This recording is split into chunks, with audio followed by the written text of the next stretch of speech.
Hello, everyone, and welcome to Registrar Corp's webinar entitled 3 Key Requirements for Shipping Samples to U.S. Trade Shows.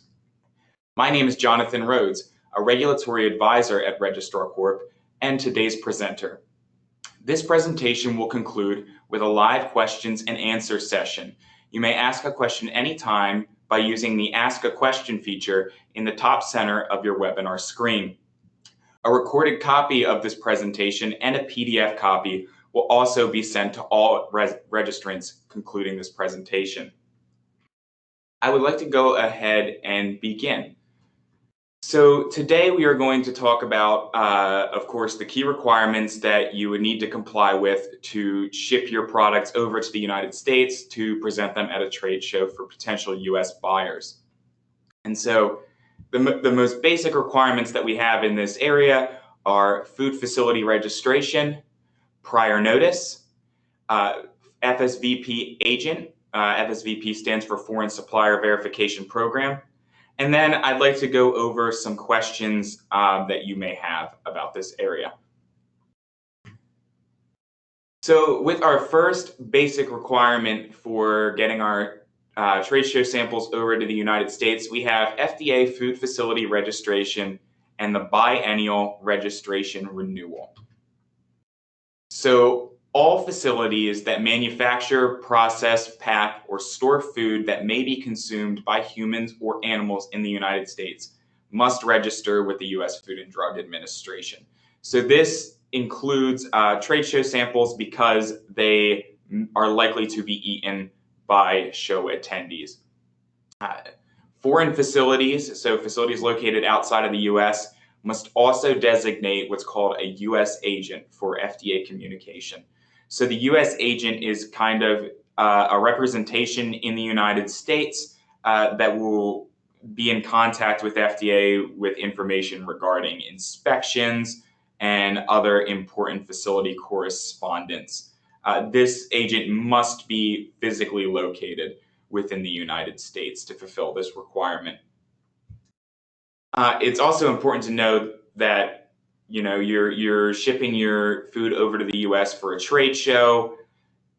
Once you're registered, this applies even when you find a buyer. So your registration requirement is universal. You'll need it when you're actually shipping product to the U.S. as opposed to just samples as well. Types of companies that do not need to register with FDA. So registration is only required for facilities that come into direct physical contact with the food. So sales offices and trading companies, they're exempt from registration requirements. Personal residences, transportation companies, farms that don't engage in any additional processing. For instance, if you just harvest, then you're regulated by the United States Department of Agriculture. If you engage in any additional processing, maybe you harvest something and then you roast it, that would require an FDA registration. Retail food establishments are not required. Fishing vessels, and of course, facilities that are regulated entirely by the United States Department of Agriculture. They are not required to register. So every 2 years, on even numbered years, we have what is called the Food Facility Registration Renewal Period. So you may register at any time. You can register today, you can register tomorrow, you can register 2 months from now.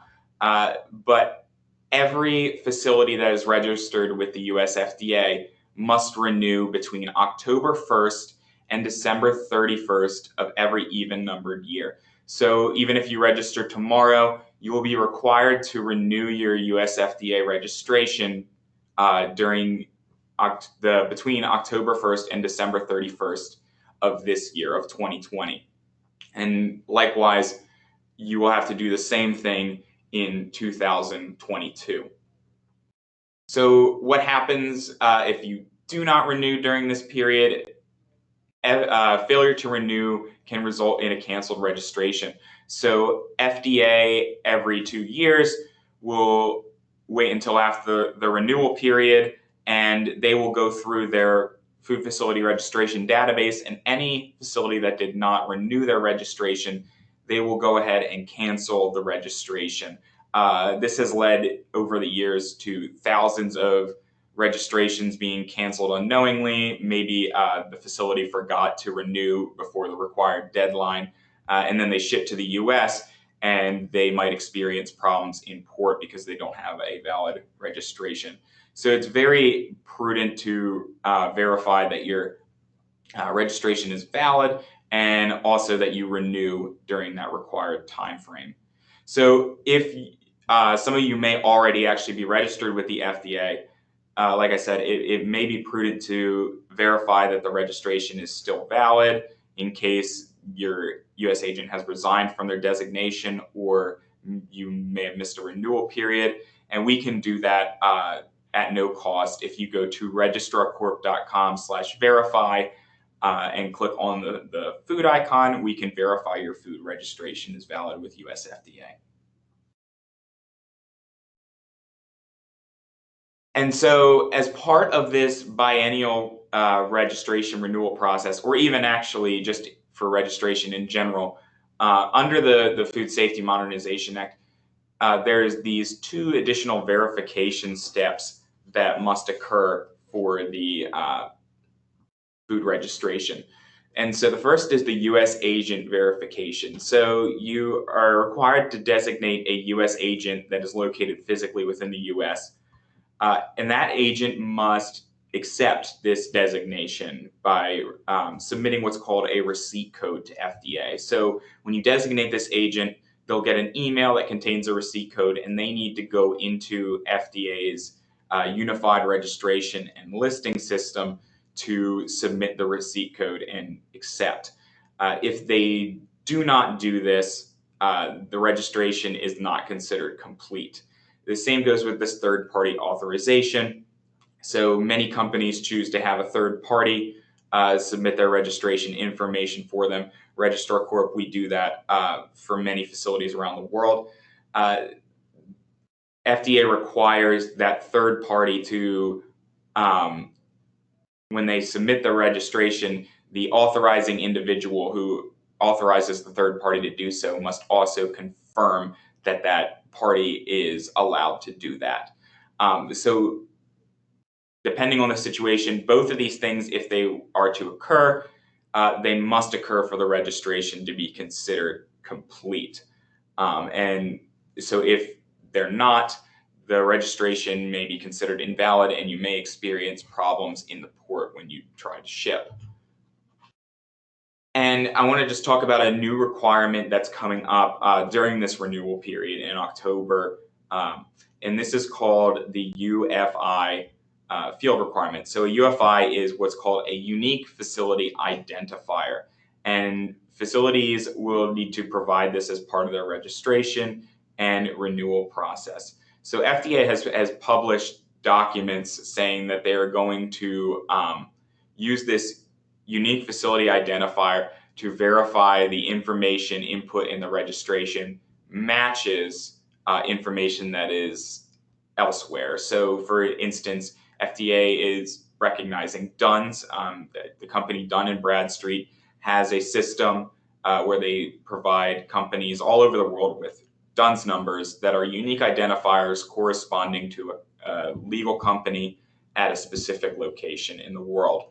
And so FDA has stated that they intend to use the Dunn's numbers, or the UFIs, to verify that the information in both places is accurate when inputting the registration. It's definitely prudent to request your Dunn's as soon as possible, as FDA has stated this is going to be required for the 2020 renewal. And the process to get a Dunn's number may take months, just so you're aware. Our next requirement, basic requirement for trade show samples, is what is called prior notice. So FDA requires prior notice for all food, beverages, and dietary supplement shipments to the US. And this includes samples. So shipping to a trade show, that's a sample. There must be a prior notice filed with FDA. So that's just, it's a notification to FDA that a shipment of a particular product is being shipped to the United States. And if this doesn't get submitted to FDA, it may result in a detention. So it's very important to make sure that it does. What the prior notice includes is information about the shipment and the facility that is shipping the shipment, also the receiving entity of the shipment, who is the consignee. And this may be filed by an exporter, an importer, or a third party, basically anybody who knows about the shipment and the details that are required to be submitted can file the prior notice. So there are required timelines for submitting a prior notice, and this depends on the shipment's method of transit. So a prior notice filing must be completed 2 hours before the shipment arrives by road, 4 hours before it arrives by rail, 4 hours before the shipment arrives by air, 8 hours before the shipment arrives by water, and before it is shipped by an international mail service like a courier. FDA said you should not submit a prior notice more than 15 calendar days before the anticipated date of arrival, according to FDA.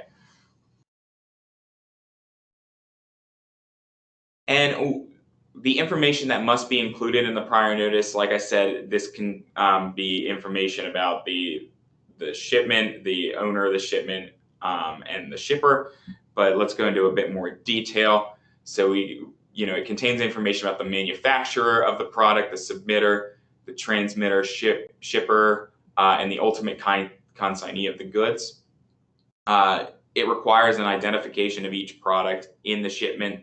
So that would be an FDA product code, a common product name, the estimated quantity of the product and the weight, the carrier and mode of transportation. So if it's being submitted by air, and who is the carrier, the anticipated time of arrival. So that is a specific date. For vessels, that would be the docking time, airplanes, the landing time, and land vehicles, the time of crossing the border. And so how is prior notice actually submitted? And so it can be submitted through the automated broker interface of the automated commercial system. And this is typically done by a customs broker. It can also be submitted by anyone through FDA's prior notice system interface. And it can also be submitted through Registrar Corp's Prior Notice Express. So we have a piece of software that we've developed that allows for quick filing of prior notice. So if you make a very frequent shipment to the US of a particular product, our system is actually able to store that information about the consignee of the goods, about you, and about the products that you're shipping, so that you can reduce your filing time by 50% and decrease potential filing errors. And then the third key requirement that I want to talk about today for shipping your trade show samples to the US is what is called the FSVP Agent requirement, or as I said earlier, Foreign Supplier Verification Program. So this requirement comes out of a rule under the Food Safety Modernization Act called the Foreign Supplier Verification Program rule. And this rule basically requires importers in the US to be responsible for ensuring the safety of the food that they import. So importers must conduct a hazard analysis on the food that they import, as well as an evaluation and verification of their suppliers based on their suppliers' compliance with FDA food safety regulations. This can include sampling and testing, a review of food safety records, etc. And these actions must still be done by someone, even if there is no US importer of the goods. So in the case of a trade show, there likely may not be an owner of the goods in the US. This requirement must still be fulfilled. So that's where the FSVP agent comes in. Likewise, a customs broker must input an FSVP importer for each shipment of food and beverages to the US. And so this is typically the US owner or consignee, but like I said, most trade show samples won't have one. And so in this case, there must be an agent to act as the FSVP importer for that particular shipment. And this requires a signed statement of consent. So when you designate an FSVP agent, what that agent will do is they will fulfill these requirements under the Foreign Supplier Verification Program rule for the products that you're shipping to the United States. And they're ensuring that the food is safe. So they may ask for certain food safety documentation from you. They may ask for samples. They may ask for a lot of information because they're the ones who are ensuring the safety of the food. And of course, the signed statement of consent is so that because the FSVP agent could be considered liable for the safety of the food, FDA wants to make sure that people are not unknowingly being designated as an FSVP agent. So this is not synonymous with the US agent. This is an entirely separate entity for when there is no US owner of the goods. And so, of course, those are our three key requirements, but we want to talk about some major US food shows that you can exhibit your products at. Maybe some of you are new to the US market and want to figure out what's out there, what you can do. So we've just compiled a short list of food shows that we know have a lot of attendees. Your product can be viewed by potentially thousands of importers and distributors at these food shows. So these include the Fancy Food Show. There are two of these. One is in the summer in New York. The other is in the winter in San Francisco. There are also the Natural Products Expos in Anaheim and Baltimore, the Sweet and Snacks Expo in Chicago, America's Food and Beverage in Miami, and then Supply Side East and West in Las Vegas and Secaucus, New Jersey. So, without further hesitation, I'd like to take this time to answer some of your questions. But first, actually, I would like to point out some of the ways that Registrar Corp can assist. We can assist with everything we discussed today.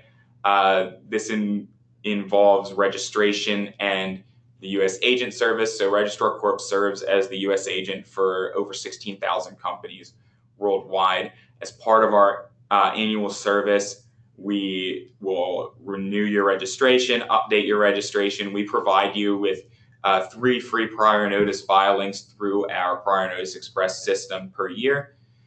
We also have detention assistance, where if your product is detained by the US FDA, we will communicate with FDA on your behalf to try to resolve the situation as quickly as possible. And so for this service right now, as a promotion for this webinar, we are offering a webinar special, and you can get 10% off on this service, and this is valid through April 26, 2020. If you inquire about this service and you just mention that you saw today's webinar, then you're eligible for this discount. As I said before, we can help with the prior notice filings through our Prior Notice Express system, and we also assist with FSVP agent requirements. We can do that. And of course, outside of the realm of these requirements for trade shows, we also assist with other FDA compliance, including labeling, the Food Safety Modernization Act, and more. So, of course, now I'd like to begin answering some of your questions. So our first question is, what is third-party authorization? So companies, or any third party, somebody who is not the owner or operator of the facility that is being registered is considered a third party. And if they can complete an FDA registration on the facility's behalf. So a company like Registrar Corp can complete a food facility registration on behalf of a facility.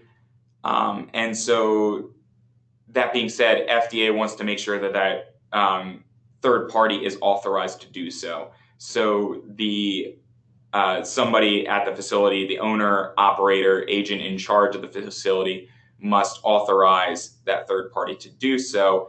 And in FDA's eyes, that involves them submitting what's called a receipt code to the FDA Unified Registration and Listing System. And that just is a way for FDA to verify that they consent to the third party having done the registration.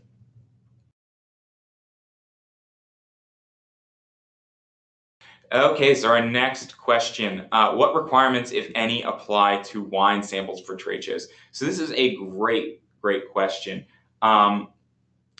So of course, wine is a beverage, and it's also being a sample. It's a beverage sample coming to the U.S. So it does require a food facility registration. So the facility that processes the wine, that handles the wine, will need to register with FDA, and a prior notice will also need to be filed. Wine samples are not wine and alcohol in general are not covered under the Foreign Supplier Verification Program rule, so they're not required to comply with FSVP agent requirements.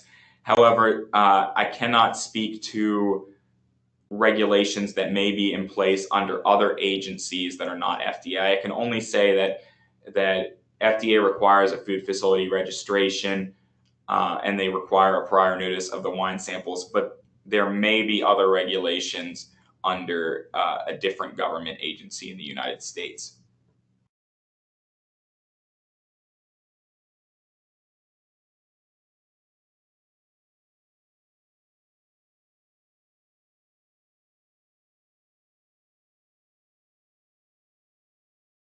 Okay.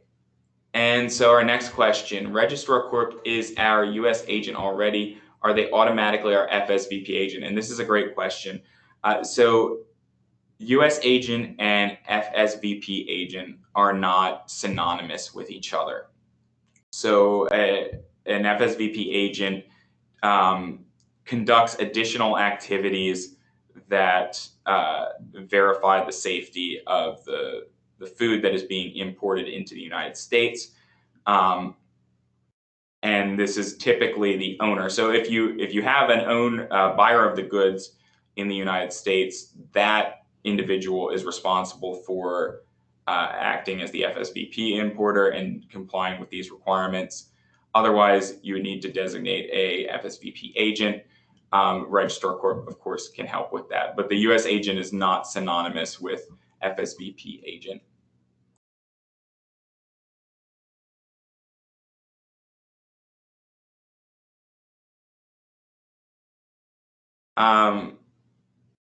So our next question, would we add the FSVP agent information to the commercial invoice? So when this is a good question. Typically, the customs broker files the FSVP agent when they're submitting what they need to submit to get the shipment through to the U.S. I don't know if this is necessarily required. This is actually a great question. I would encourage you to submit this question to info@registrarcorp.com, just because there are a team of regulatory specialists who are very, very well versed in the FSVP regulation who could better point out what you need to do in this situation. Our next question, how frequently should we renew our FDA registration? So, of course, as I said before, you could register with the US FDA tomorrow. You would still need to renew your registration between October 1st and December 31st of this year. So it doesn't matter when you register, you're required to renew during that renewal period. If you register for the first time between October 1st and December 31st of an even numbered year, then you're not required to renew again, of course, but you will be required to renew every even numbered year afterward.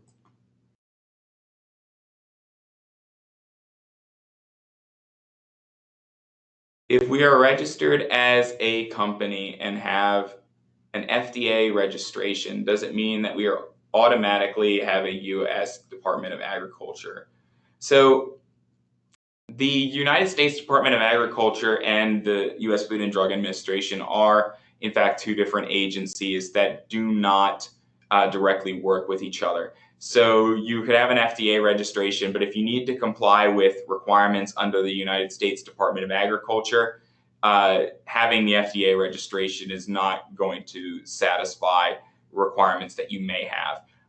It really depends on what the USDA's requirements are for your specific product, but I would not assume that the FDA registration will cover you because the USDA has their own specific requirements.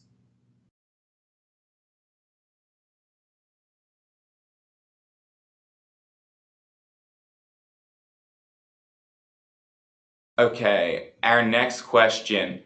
Our subsidiary is the one importing the samples.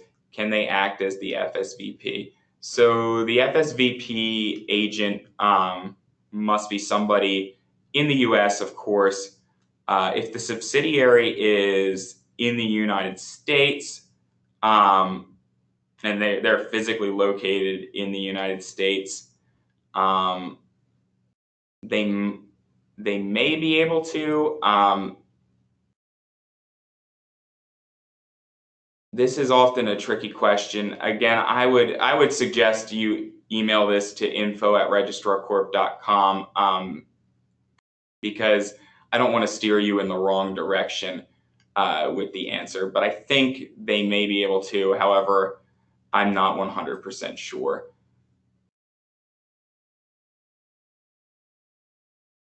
Our next question, do I need an FDA registration for every product that I ship? So this is a great question. The FDA registration is per facility. So this is not per product. The facility that handles the products must register with FDA, and during that registration, they will identify the products that are handled by the facility, but it's not required for every product. However, it is the products should be included in the registration.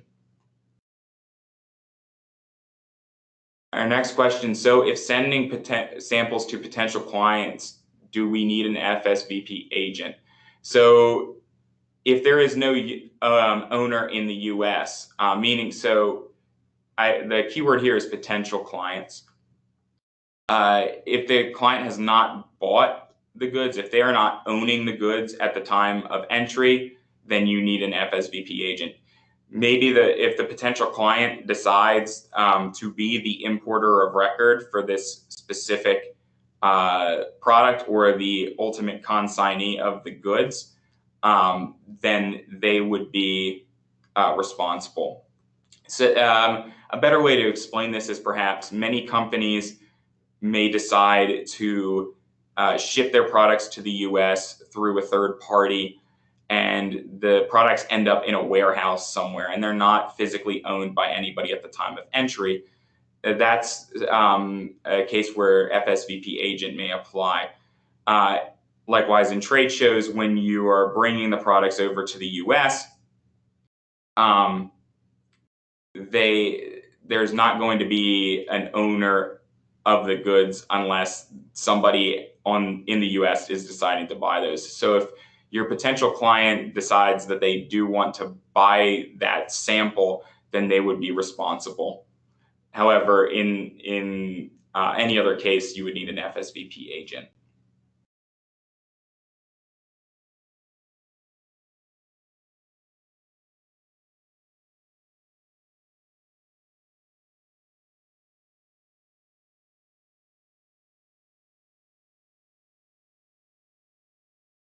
Our next question, what happens if I do not submit a prior notice? So a prior notice, of course, is required for any shipment that is being transported into the U.S. If that shipment is not, if that prior notice is not filed, there may be a detention of the goods, and that could escalate maybe to even a refusal. It depends on the specific situation, but it's very wise to submit the prior notice prior to shipping.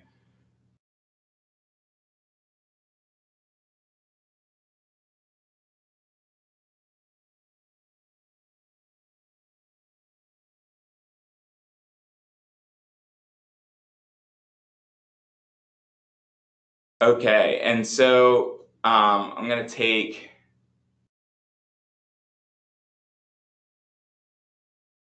one more question, and the question is, the factory my company uses to produce our products is FDA registered. My company never handles the products as it leaves straight from the factory. Do we still need to be FDA registered? So FDA registration is required for any facility that manufactures, processes, packs, or stores food. Facilities that come in direct contact with the food. If your facility does not at all handle the products and they are just forwarded directly from the facility, you do not need to register with FDA. However, if there's any handling of the products, you would need to register.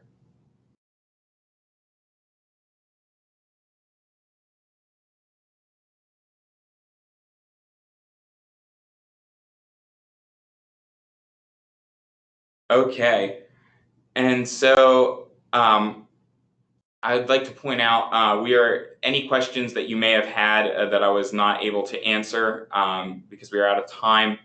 I would like to point to our email address down here. I encourage you to email info@registrarcorp.com to ask those questions. They will be happy to answer them for you. You can also reach out to one of our global offices around the world. We have 19 offices that can provide multilingual regulatory support with FDA requirements, and you can find their contact information at www.registrarcorp.com/offices. This concludes our presentation. Thank you for joining us today.